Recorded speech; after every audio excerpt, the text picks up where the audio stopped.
Eu saúdo a todo o povo de Deus com a paz do Senhor. Amém. E a paz do Senhor para nossos internautas que estão nos assistindo pelo YouTube, pelo Facebook. Nós estamos dando início a mais uma aula da Escola Teológica de preparação de obreiros para a obra missionária do Rei Jesus. E nosso propósito, nosso primeiro propósito já está se caracterizando porque já está sendo concretizado, porque o nosso curso ele começa com formação de caráter, os primeiros rudimentos, disciplinas da igreja, e agora a gente já está terminando essa disciplina para entrar no curso de evangelismo, mas por enquanto ainda não terminou a mordomia cristã. Estudamos mordomia do tempo, estudamos mordomia dos talentos, que termina hoje, e dando início à mordomia do evangelho. Tá? Então a mordomia abrange muitas áreas da nossa vida para que a gente possa servir melhor ao Senhor Jesus aqui na terra. Então, a mordomia é essencial para todo cristão, porque a gente vê muitas desculpas farrapadas dentro da igreja. Tá? Tem gente que cria todo tipo de desculpa necessária e desnecessária para se justificar e dizer por que não vai fazer isso ou aquilo, quando na verdade a gente vê que é apenas uma má administração da sua vida, né, da sua vida. Então, a mordomia cristã, ela nos ensina a administrar melhor o nosso tempo, nossos talentos, tá, de modo geral, para que a gente possa agradar a Deus, tá, sem desculpas, sem argumentos, e ganharmos mais com isso, porque Deus quer nos enriquecer aqui na terra. Olha, todo mundo que tem disciplina na sua vida diária, né, no seu dia, essa pessoa ela vive bem, ela tem menos problema.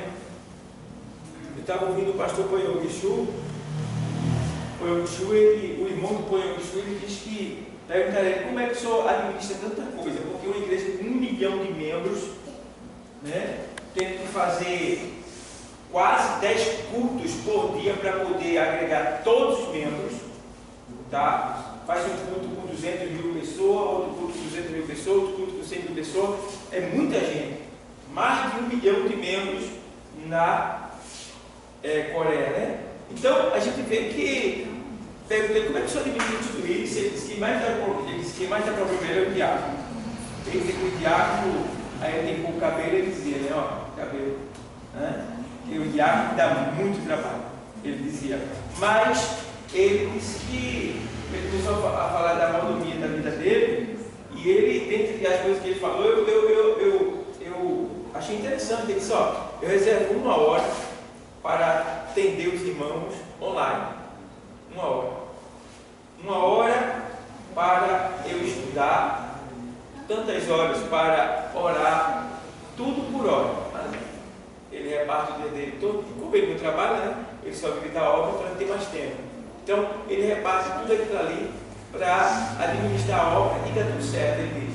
Então, quer dizer, isso é uma disciplina de vida e nós precisamos aplicar isso na nossa vida. Já que nós trabalhamos, né, secularmente falando, então a gente fica com 8, 16, a gente fica com 16 horas para a gente. A gente que trabalha alugado, a gente trabalha 8 horas, né? Então a gente tem 16 horas para a gente. Nessas 16 horas, dá para a gente fazer muita coisa, certo? É só a gente administrar bem essas horas.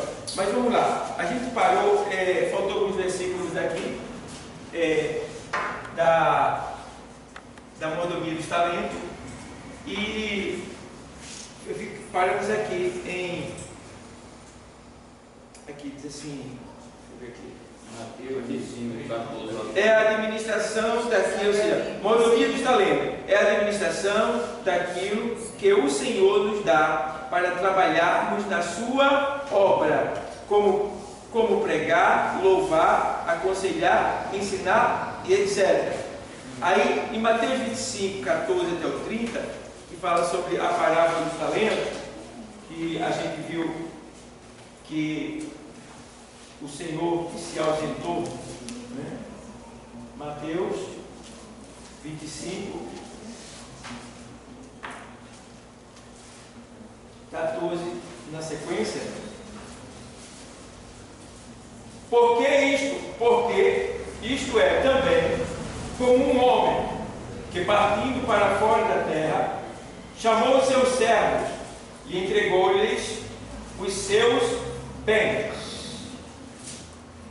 E a um deu 5 talentos, e a outro 2, e a outro 1, e cada um segundo a sua capacidade, e ausentou-se logo para longe. Então a gente estudou, eu me lembro que a gente estudou, não foi que está aqui ainda, botamos uma aí, câmera, a gente estudou o valor dos talentos, né? Quanto ele nos deu para negociar, no sentido espiritual, tá? Deu de acordo com a capacidade de cada um, não deixou que ninguém ficasse sem talento, ou seja, todo mundo tem talento, não existe ninguém inútil na casa do Senhor, todo mundo é útil, todo mundo é útil, tá? E a gente vê que ele dá no mínimo um talento para aqueles que não têm tanta capacidade, se acham capazes, mas ele não dá um talento para você ficar com esse talento para você, ele dá para você multiplicar.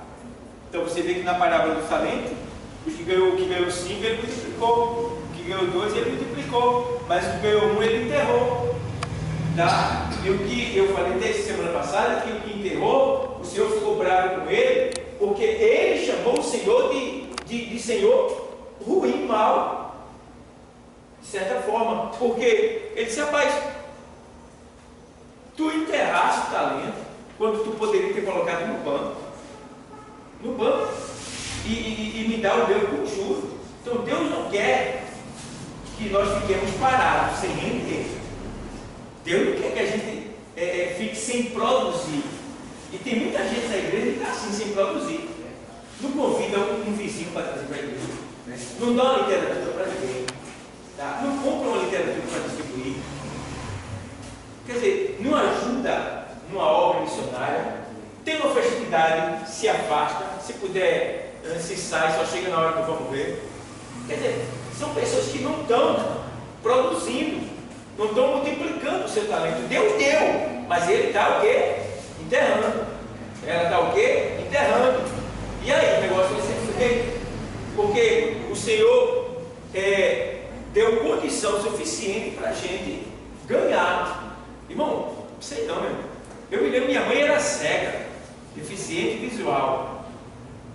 Eu quando levo ela para o médico, né, que era lá no IBSEP, no Hospital dos Servidores, ela ia na cadeira de roda ali, quem que levando? Mas rapaz, ela sentia que tem gente perto dela, ela, começa o nome, perguntava o nome. Aí quando ela pegava uma porta, sabe, já disse, o plano da sua vida, eu tinha ficado assim, ela, olha, eu calado e ela, tome. Aí teve que tirar sangue dela. Ela era feito Paulo. Chegou perto dela, ela era evangelizada. Ela sempre evangelizada tão grande. Ela. Então, tremendo. Então, quer dizer, ela talvez ela só tivesse um talento, mas ela estava multiplicando bem. Estava correndo atrás para multiplicar. Então, era cega. Tá? Então, a gente precisa ter esse incentivo, esse estímulo.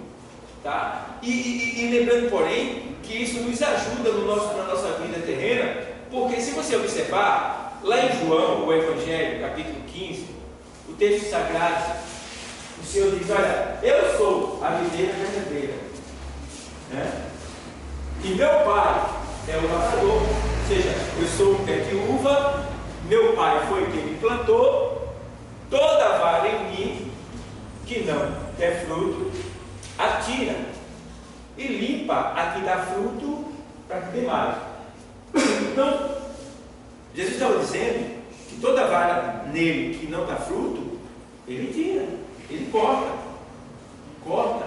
Esse cortar aí é cortar, veja bem, se ele corta, de onde é que vem todo o nutriente do galho? Do tronco. O tronco é quem? Jesus. Nós somos os galhos. Então o galho que não está produzindo, está atrapalhando. Tem que produzir. Toda vara em mim que não dá fruto, atira. E limpa toda aquela que dá fruto para que dê mais. Então, a que dá fruto, veja bem o que o texto diz. Aqui não dá, ele corta. Esse corta aí é cortar do ciclo vital. Então muitas pessoas vão estar na igreja, vão desejar ter algo, mas não vão ter, porque elas não estão dando primeiro, elas só querem receber. Então você precisa dar para poder receber. Quando Ezequias ele orou a Deus quando Isaías disse que ele ia morrer, lá em Isaías 38, disse, olha, o Senhor disse que tu certamente vai morrer, tu vai morrer. Arruma a tua casa. E ele vira para a parede, ora ao Senhor. E aí o que é que Ezequias mostra ali? A obra que ele fazia para Deus. Eu cheguei, peguei uma cidade idólatra, derrubei os altares de Baal, restituí o culto ao Senhor, tá? Fiz isso. Não é passar na cara, mas é em busca do crédito que você tem com Deus. É como se ele tivesse dizendo, Deus, eu estou frutificando, tu vai me tirar, tem um monte de gente por aí, servindo Baal, eu estou aqui fazendo a tua obra, tu vai me tirar, tu vai deixar eu morrer por causa de verdade. O Senhor é Deus. O Senhor tem poder de ferir, o Senhor tem poder de sarar. O Senhor fez assim com Moisés lá na sarça. O Senhor vai deixar eu morrer? E chorou, grandíssimo, chorou bastante ali. E o Senhor viu que ele tinha crédito com ele, o choro dele, o lamento dele. E aí o Senhor foi lá e lhe concedeu mais 15 anos de vida, porque ele tinha crédito. E o Senhor sabia que nos 15 anos ele ia pecar mais em toda a sua vida, mas por causa do crédito ele foi obrigado a dar, porque ele tinha crédito. Então você tem crédito no céu? Você tem multiplicado seus talentos para ter crédito no céu? Você precisa ter crédito no céu. Quando você tem crédito no céu, você clama a Deus, ele atende de imediato. Você tem argumento com Deus, argumento para Deus, tá? Quando você, Deus ele quer ouvir a gente. Deus aceita até conselho da gente. Deus aceita conselho da gente, pastor? Aceita. Teve uma hora que Deus estava irritado com o povo de Israel, lá no deserto. E ele disse, eu vou matar tudinho. Moisés, eu vou matar. Porque eu não aguento mais essa turma cochichando no meu ouvido, não. Bando de murmuradores. Não sei não, que é aquele clima não. Então, a murmuração do povo chegou, meu irmão, pelo amor de Deus, chegou no ouvido de Deus lá em cima. Então ele disse, eu vou matar. Vem cá, Moisés, eu mato tudinho e faço de tua nova nação. Aí Moisés vai lá e dá um conselho para Deus. Senhor, não mata não, Senhor. Porque, vê bem, não mata não. Porque se o Senhor matar, lá vão dizer que o Senhor matou porque não pôde dar conta do povo aqui. Resumindo, o Senhor é um Deus fraco, não mata não. Aí você disse, tá bom, eu não vou matar não, mas também nenhum vai entrar na terra que eu prometi. Aceitou o conselho, entendeu? Às vezes Deus aceita o conselho da gente. Então, tem hora que ele não, tem hora que ele fica bravo com certo conselho. Jesus ia para a cruz, aí ele disse, Senhor, vai não, Senhor. Ele disse, para trás de mim, Satanás, que me serve de escândalo e que não conhece as coisas de Deus, só as coisas dos homens. Repreendeu. Então, tem hora que ele não aceita, tem hora que ele aceita. Mas é um Deus humilde, um Deus social, um Deus que não é exaltado, um Deus que se submete à sua criatura, ao ponto de se tornar uma delas, como foi Jesus, que é a personificação de Deus na terra. Jesus é Deus encarnado, entendeu? Ele disse, quem vê a mim, vê ao Pai. Então, o que acontece? Enterrou. Então, toda varinha que não dá fruto, atira. Tirou. Mas aqui dá fruto, ele limpa para que dê mais fruto. Quanto mais você servir, quanto mais você dá, quanto mais você se empenhar, quanto mais você trabalhar, quanto mais você produzir, mais e mais você vai ter condição de fazer, porque Deus vai ver que você está produzindo, Ele vai dar mais recurso, vai dar mais vitamina do tronco dele, que é para você produzir. Então te prepara. Agora, eu me lembro que minha esposa estava com câncer nos lábios, um caroço cancerígeno nos lábios. A odontóloga disse para mim, não disse para ela, disse para mim, aquilo ali é um caroço cancerígeno. E ele estourava e vinha de novo, tá? E eu fiquei orando, né? E eu disse, Deus, aquela boca ali glorifica o Senhor, né? Ela dá frutos para o Senhor. E a gente estava no culto lá do mercado, chegou o diácono, né? Estava pregando, e no culto lá, o cara disse: olha, Deus estava dizendo que está descendo cura aqui agora, está descendo cura. E ela estava servindo no culto. Está descendo cura. Naquele dia, ela foi curada. Sumiu o caroço, nunca mais voltou. Está entendendo? Então, ela estava produzindo, né? Estava servindo, dando fruto. Ela estava no... Então, não tem como. Toda varinha que dá fruto, limpa para que dê mais fruto. Então, esse é o propósito de Deus. É nos dar cada vez mais para que ele também possa produzir cada vez mais. Tá? Produz. Então vamos lá. Aí, ó, de maneira que assim, aí ele faz, botar o dinheiro no banco. Já expliquei semana passada. Você não pode fazer, mas você faz por alguém. Às vezes tem uma criancinha, pode ter a festividade, a criancinha, o pai, a mãe não tem condição de comprar a camisa. Você vai lá e diz: aquele menino lê o banco, viu? Ou então chega para a dirigente e diz: gente, qual é o menino mais pobre aí? Quem está precisando aí de 2 camisas? Vou doar 2 camisas. Está entendendo? Na festa de dirigente, o que é que tem? O que é que está faltando? Está faltando pirulito? Tão barato, irmão. Chega ali, um saco de pirulito, R$8, R$7. Uma guaraná, um suco, alguma coisa parecida. Coisa barata, um negócio que não é todo dia, não é toda semana, não é todo mês, é uma vez na vida, uma festividade que tem. Então, você tem que pensar assim, tá? Então, você vai estar crescendo diante de Deus. Então, isso é muito importante, pessoal. É muito importante. A gente tem que procurar de alguma maneira produzir esse fruto. E com cuidado para não danificar, não matar, não impedir que as pessoas cheguem a Deus. Tem que gerar fruto. Tá? Domingo aqui, eu fiquei no estreito medonho, tinha uma mãe com 2 crianças e o celular. Ela assistindo o culto e as 2 crianças no celular. Eu disse: Deus, e agora? Eu vou ter que ir lá. Aí cheguei, né, conversei e tal, aquele negócio todo, e falei para ela, ela tomou o celular das crianças. Imagina fazer as crianças vão comigo. E pronto, fiquei estreito agora. Pastor, que pastor, vamos. Essas crianças não vai ter mais vontade de vir na igreja, né? Aí já ficava assim, né? Ele tirou o bonde do cara assim. Ele disse: mas fiquei por ali, aí saí por ali. Onde é que tem um fiqueiro aberto aí domingo aqui, rapaz? Aí saí por ali, desci, fui andando. E lá para ver, eu nem encontrava pirulito em algum lugar. Aí fui de volta. Aí cheguei lá embaixo e contei pirulito. E aí, os pirulitos aí que tem no bolso, que eu precisava no final, né? Tá, né? Aí, e aí? Não tem talento, não tem dinheiro? Ele não deu?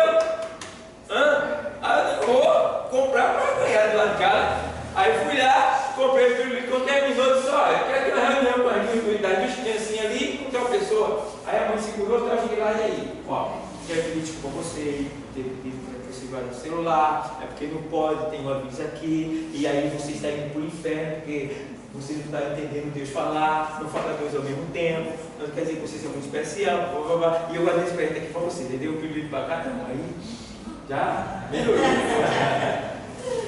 Menino com pirulito é outra coisa, né? Aí fui lá e subornei o menino. Aí ganhou um sorrisinho do filé. Quer dizer, aí ficou tudo bem, graças a Deus, melhorou.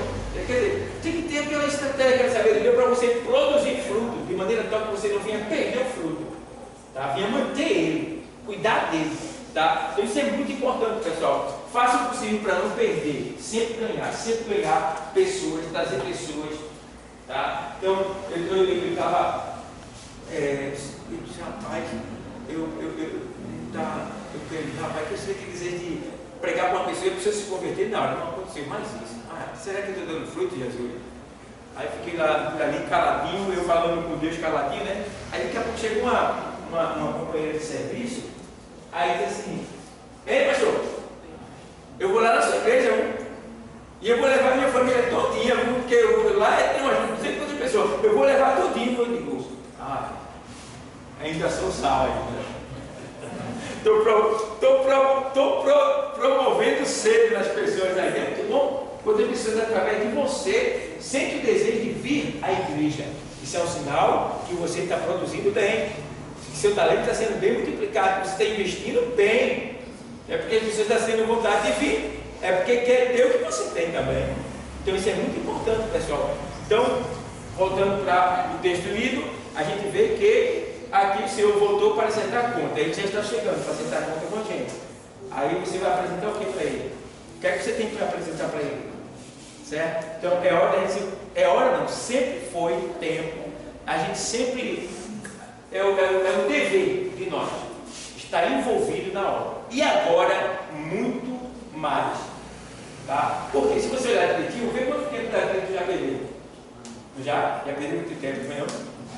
Eu venho sem ter Jesus com 29 anos de idade, estou com 52. Perdi 29 anos da minha vida. Então quer dizer, o Senhor diz assim, ajuntar tesouro no céu. Então é tempo de ajuntar tesouro no céu. Por quê? Se Deus nos incentiva a ajuntar tesouro no céu, é porque lá a gente vai precisar desse tesouro para alguma coisa. Senão não tinha. Tá? E entendendo, porém, que existe uma moeda no céu também.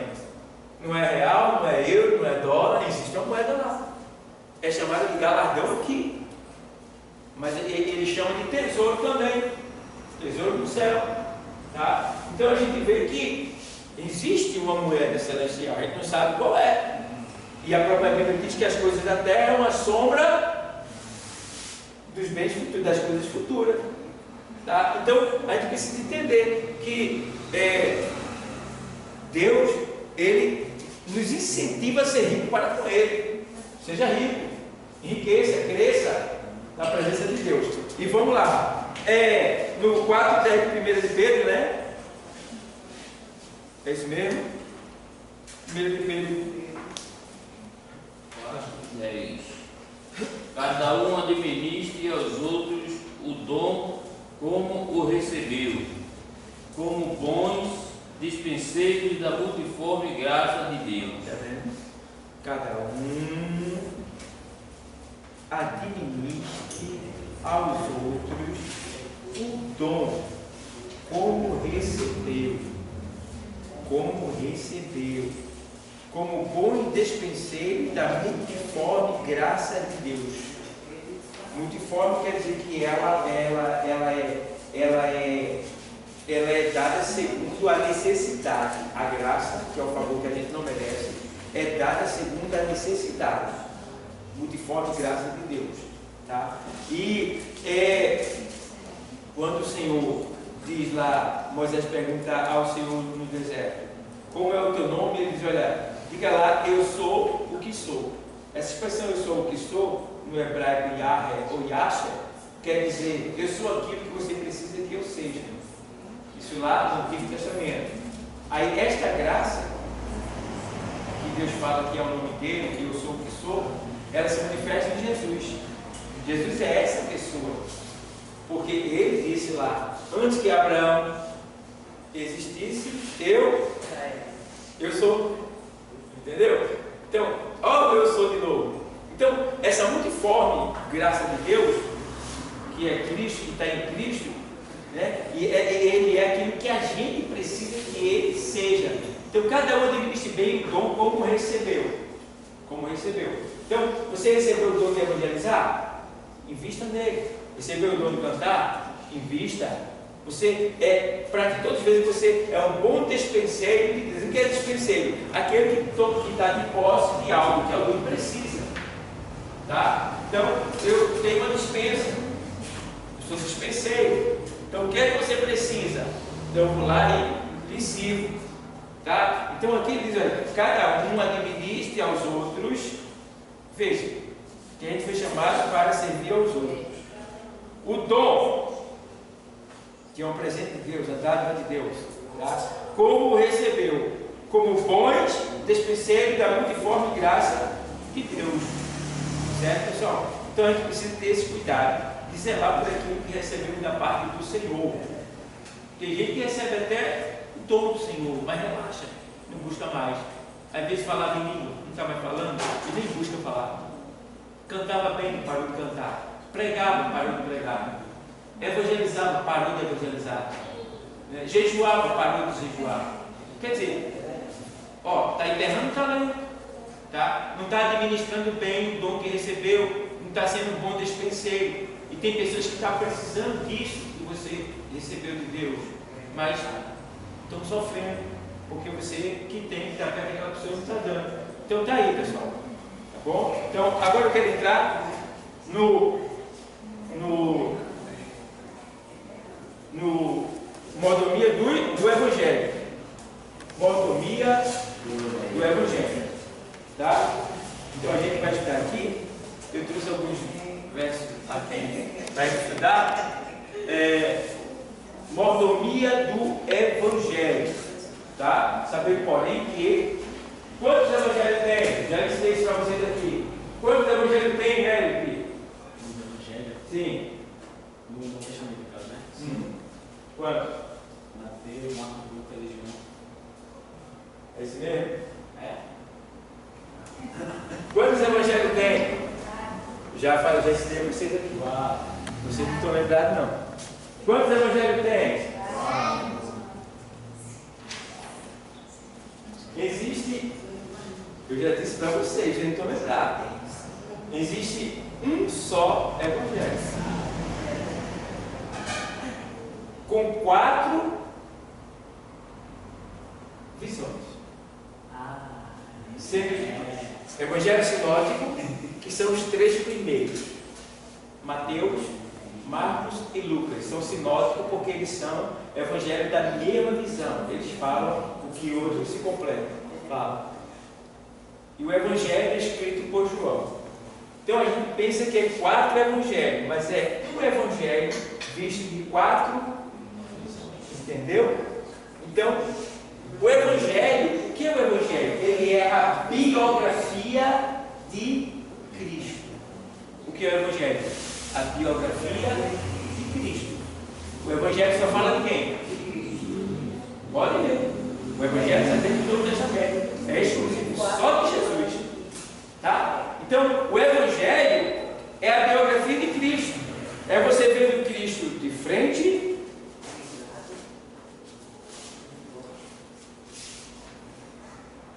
Certo? É o perfil de Cristo. A gente tem 4 perfis. Né? Você vê quando o ladrão vai preso, né? A polícia lá bate a foto dos 4 lados dele. Certo? Então, a gente tem 4 perfis. Tem o frontal, tem, né? E daí vai. Então, o Evangelho é isso aí. Ele é a biografia de Cristo, é Cristo sendo visto, né? Em 4 visões. Né? Certo? Então, o que é que você entende? Só existe um Evangelho. O apóstolo Paulo ele escreveu um Evangelho também, mas esse Evangelho se perdeu. Deus não permitiu que fosse colocado aí, se perdeu. Tá? Aí só ficou esses 4 Evangelhos. Então, o Evangelho, ele é apenas um Evangelho, porque só fala de uma pessoa. Entendeu? Vocês estão entendendo? Amém. Certo? Então, quantos Evangelhos tem? Literalmente, 4 na Bíblia. Mas, se você observar, é um Evangelho só, escrito por 4 homens. Entendeu? Pode ver. Os 4 falam de quem? Entendeu? Então, eles se coadunam, formando um só Evangelho. A gente chama 4 porque foram 4 escritores. Mas escrevendo, pode ver que os 3 escrevem acerca das mesmas coisas. Né? E João dá uma diferençazinha mas os 4 estavam com ele ali e vai. Mesmo Lucas lá, né? Que não viu com ele. Lucas foi. Mas em Lucas tem umas histórias mais explicadas. Mais detalhes. E até que os outros não escreveram. Né? E porque Lucas, ele é grego, ele se converteu quando eu caiu da janela. Né? Quando eu caiu da janela, foi do 3º andar, se não me falha a memória. Eu fui do 3º andar, se não me falha a memória. Bem, eu caiu do 3º andar, ou foi do 4º? Me falha a memória agora, mas foi do 3º andar. Aí, eu caiu do 3º andar, Atos dos Apóstolos. Eu caiu do 3º andar e morreu ali. De certa forma, ele caiu em chão, que caiu do 3º andar embaixo, acabou o cara. Aí Paulo desce para o discurso dele, né? Que ele estava pregando desde do final da tarde, entrou pela meia-noite, e o camarada estava lá e não aguentou, 3º andar nisso. Então, não aguentou. Aí caiu. Aí todo mundo foi lá, e Lucas estava lá, Lucas é médico. Lucas foi lá e viu lá, óbito, está morto. Aí Paulo chega assim, inclina sobre ele e diz: o Espírito ainda está nele. Aí vai lá e, em nome de Jesus Cristo, levanta ele. Aí Lucas médico, como é que fica a situação do médico na hora dessa? Paulo estava morto já, estava certo já. E na hora dessa, o que é que o médico faz? Coça a cabeça só. Rapaz, não, eu quero esse negócio aí. Aí Lucas vai e procura se converte e tal, se envolve e vai para onde? Para Jerusalém, para viver, para ficar com quem? Com Maria, mãe de Jesus. Pedro se aproximou da turma ali e começou a investigar. Aí ganhou alguns presentes, né? Começou a investigar, né? Aí ganhou alguns presentes, coisas que no tempo do Evangelho ele conseguiu. O bom samaritano, Lázaro e o rico, tudo isso foi coisas reservadas que só Lucas tem. E ele escreveu. Tá? Então, foi uma investigação minuciosa que Lucas fez, e o Evangelho de Lucas, embora não tenha ele sido um discípulo do Senhor, mas ele veio e viveu com as pessoas que eram íntimas do Senhor, e essas pessoas, confiando no trabalho de Lucas, claro, passou para ele essa informação, e ele escreveu e narrou para a gente. E foi passado pelo cânon, que é a avaliação das Escrituras, e foi aprovado e foi colocado no livro chamado Bíblia. Amém? Estão entendendo? Então, aí o que acontece? O Evangelho está aí. Então, o Evangelho, a mordomia do Evangelho, é a administração daquilo. Porque a gente vai estudar o Evangelho agora, está vindo do curso de Evangelho de Bahia, aqui é só uma base. Então, o Evangelho, no caso aqui, é a administração daquilo que o Senhor nos dá para trabalharmos na sua obra. Como o quê? É isso mesmo? Não, peraí. Eu estou errando. Desculpa. Eu estou talento aqui. É isso assim. Mordomia do Evangelho é a habilidade em transmitir a outros o Evangelho. É saber administrar o seu comportamento diante do pecador. Veja bem. Tá? É a habilidade em transmitir a outros o Evangelho. Veja bem, mordomia do Evangelho é a habilidade de transmitir a outros o Evangelho. Aí vê bem, essa habilidade todos nós temos. Todos nós temos. Você está aqui por quê? Porque você foi alcançado pelo Evangelho. Você foi alcançado pelo Evangelho. De quem? Muito bem. Então é por isso que você está aqui. Você é salvo? Você é salvo? Sim. Você é salvo? Sim. Por que você é salvo? Por causa do Evangelho. Por causa do quê? Evangelho. Muito bem. Certo? Porque a Bíblia diz que o Evangelho é o poder de Deus para a salvação de todo aquele que crê. O Evangelho, ele não é religião. O Evangelho, ele é salvação. Certo? Então, aqui a gente vê que é a habilidade de transmitir a outro o Evangelho, ou seja, é a habilidade de falar de Jesus a outra pessoa. Porque o Evangelho é boas novas, do grego é boas novas. E que boa nova é essa? Boa nova é que há uma saída, há uma solução, há uma salvação para o triste, miserável e perdido pecador. Entendeu? Então, aqui a gente vê que é a habilidade de transmitir a outros o Evangelho. É saber administrar o seu comportamento diante do pecador. Ou seja, como você tem andado, o que você tem falado, com quem você tem conversado, como você tem vivido na escola, no trabalho, na sua casa, aonde você vive, de modo geral, onde você passa, o que você tem ouvido, o que você tem cantado, como é a sua vida, como é que você tem. Então, isso precisa ser levado em consideração, porque se você tiver um bom testemunho, Você vai ganhar pessoas só com o seu testemunho, calado, só porque você é evangélico. Tá? Você vai ganhar vidas. Mas se você não tem um bom testemunho, as pessoas não vão nem ter vontade de vir na igreja que você faz parte. Porque vai escandalizar não só a sua vida, mas também o seu ministério, aonde você faz parte. Então, você tem que ter um bom testemunho dentro da sociedade. Você tem que ter um bom comportamento. É casado? Tem que ter um bom comportamento com a sua esposa. Tem que amar a sua esposa. Tem que entrar em acordo com a sua esposa. Tem que escutar a sua esposa. Tem que escutar o seu esposo. Tem que conversar com o seu esposo. Tem que entrar em concordância ambos. Tem que estar sempre unido.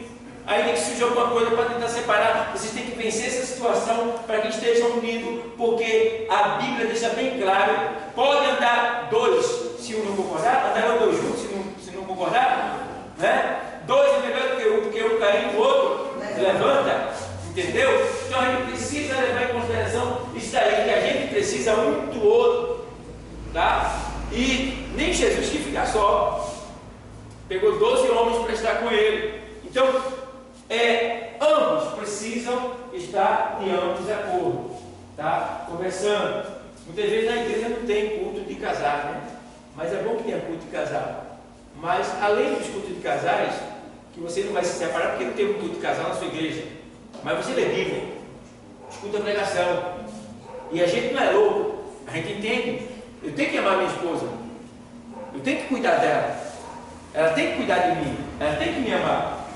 Tá? Então, isso é essencial para a nossa vida vital, porque a gente está ficando velho. Está ficando velho. Eu vou precisar da minha esposa e ela de mim. Porque talvez os filhos nos ajudem. Talvez. Se os filhos forem bem criados, bem treinados, bem educados, na vontade do Senhor, pode ser que ele diga: meu pai é comigo, leve ele para casa, quando eu for levar minha mãe, está comigo. Porque eles aprenderam que honrar o pai está honrando o Senhor, né? Vão ganhar com isso. Mas tem aqueles que não estão nem aí, tem filhos que só quer tirar o que o pai tem, que a mãe tem. É tirar. Então, não vamos contar com isso. Vamos contar um com o outro. Eu preciso da minha esposa precisa de mim. Não é isso? Então, sozinho ninguém pode ficar. O próprio Senhor disse que não é bom que o homem esteja só. Ninguém pode viver sozinho. Uma vez eu estava sozinho, eu tive dengue, meu irmão, peguei o dengue, sozinho. Que agonia. Eu levantava da cama e caía. Fraco, debilitado, querendo comer, tomar um chá, não tinha ninguém. Meu irmão, que situação. Eu disse: rapaz, quando eu saí daquela, eu disse: rapaz, quem vive só, imagina, né? Então, quer dizer, você precisa de alguém. Sozinho fica difícil, tá? Você vai viver? Vai, mas se tiver outro é melhor, né? Se tiver outro é melhor, tá? Então, a gente vê que eu fui para esse lado aí, Deus sabe por quê, mas a habilidade de pregar o Evangelho. Então, a gente precisa levar em consideração esse testemunho da gente, viu? Veja como você está. Tem muito querendo escandalizando. E isso aí impede de trazer vidas para Cristo. Impede, isso é muito ruim. Quem olha assim, aquele casal ali, não é nada de crente, não. Só o nome. Aquilo ali, não. Pastor crente aquele dia que é melhor nem ir. É ruim. Isso é péssimo dentro do Senhor. Você vai ficar no arrebatamento por até perder a tua alma. Então vamos ter esse cuidado. Então, é a habilidade em transmitir a outro o Evangelho. É saber administrar o seu comportamento diante do pecador. Então, saiba como chegar diante do pecador. Cuidado, é um pecador. É uma pessoa que não conhece Cristo. Então tem que ser o máximo de educação, tem que ter o máximo de educação para com ele, amor, atenção, fazer com que ele se sinta amado, se sinta uma pessoa especial, ela se sinta uma pessoa especial, tá? Que é para poder de alguma maneira trazer aquela pessoa para a igreja, certo, irmão? Quando você traz uma pessoa cuidando dela, ela fica na igreja, ela se converte e fica na igreja. Então, para a gente terminar aqui, semana vai bater nessa tecla, mas aqui eu pude ver aqui que tem aqui um texto que diz assim: 2 Timóteo 2,15. Veja lá. Procure apresentar-se a Deus aprovado, como obreiro que não tem de que se envergonhar, que maneje bem a palavra da verdade. Procure apresentar-se a Deus. Primeiro a Deus, está vendo? Como é que você está diante de Deus? Porque tem coisa que o pastor não deu você fazer, mas Deus deu. Então, a gente tem que se limpar com Deus. Tá? Se limpar com Deus. Então, procure apresentar-te a Deus, aprovado, como obreiro que não tem que se envergonhar, que maneja bem a palavra da verdade. Então, procure ler a palavra para poder manejar ela, porque essa palavra, ela dá vida. Mas se você não aprender a manejar ela, em vez de vida, você vai produzir a morte. Certo? Tem gente que está matando os outros com a palavra de Deus, sabia? Tem gente que está matando os outros com a palavra de Deus. Às vezes não é nem com a palavra, pastor. Lê a palavra, sai da palavra e já vai falando de outras coisas que não tem nada a ver. Entendeu? Mas a gente vê isso acontecer na igreja, pessoas usando o versículo. Aqui, se eu pegar, eu vou chamar na grande. Aí acontece. Às vezes a pessoa se vinga de outro usando a palavra, quando tem oportunidade. Faz o microfone no revólver para matar. Então, isso é feio para a pessoa. Não tem nada de bom nisso, é horrível. Não pode fazer isso. Então, tem que usar o microfone para abençoar, não para amaldiçoar. Né? Então, procure apresentar a Deus aprovado que o governo não tem que se vergonhar, que maneja bem a palavra da verdade. Então, a palavra da verdade é essa daqui, você tem que ler para aprender a manejar ela, para que o próprio bem, para que vida seja salva por você. Irmão, sei não, olha, é tão prazeroso você poder ver alguém que veio à igreja por tua causa. Isso é satisfatório demais. Então, é uma alegria muito grande. Você vê que aquela pessoa está ali, aquela pessoa saiu lá do mundo, da droga, da prostituição, sei lá de onde foi, e aquela pessoa está ali, ó. Pô, rapaz, é muito. Eu fico olhando assim. Então, peça a Deus sabedoria. O Espírito Santo me dá estratégia para eu persuadir as pessoas, para eu trazer as vidas para a igreja. Né? Eu sempre orei pedindo a Deus sabedoria para evangelizar. E eu só evangelizo uma pessoa que eu conheço uma vez só, pessoal. Uma vez só. Se eu tiver a oportunidade de conversar com ela, eu vou ficar mais a palavra. Mas eu evangelizo uma pessoa uma vez e depois eu só basto dar uma palavra. Ela basta e diz, opa, teu lugar é lá. Aí passou e diz, eita, está faltando tubos. Aí passou outra vez, eita, vai tua cadeira está lá vazia. O bichinho está lá chorando, esperando que eu passe para nela. Aí começa. Eu boto lá na plaquinha quando eu boto o preço lá. Aí eu coloco assim, tomara, R$2. Embaixo eu coloco, Jesus é. Aí eu peço para ele, Jesus é o quê? Tipo, o que é que ele é para você? Aí eu boto outro lá, boto outro preço lá no pimentão lá, aí eu vou lá, boto lá, aí Jesus faz. Jesus faz? Jesus faz o quê? E aí, o que é que você está pensando que ele faça? Começa. Aí o outro diz, Jesus vai. Ei, irmão, está errado aqui o nome. É Jesus vem, né? Vai.